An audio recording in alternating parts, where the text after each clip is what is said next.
If you're a first-time home buyer, these are 3 mistakes you need to avoid.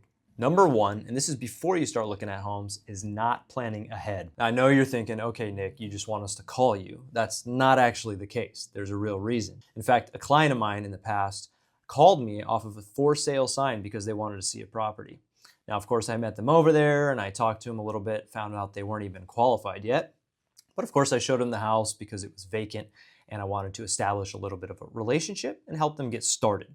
As I'm walking them through the house, they're telling me a little bit about their situation and how they've been wanting to buy a house for 2 or 3 months at least, but they were just waiting for that right house to pop up on the market before they pulled the trigger. By the time I took them back to the office, I paired them up with one of my lender partners and they started that pre-approval process.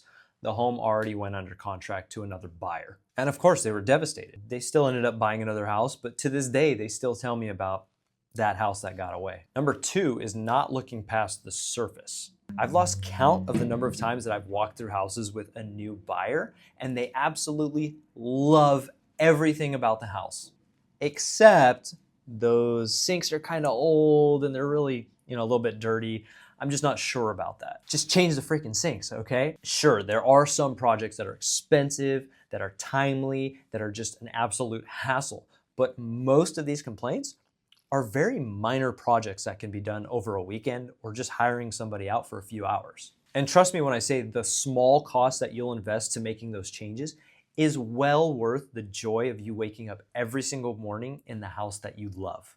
And number 3 is making decisions based on wants instead of needs. If you're looking for your first house and you're in a market where your perfect dream house isn't in your budget, join the club.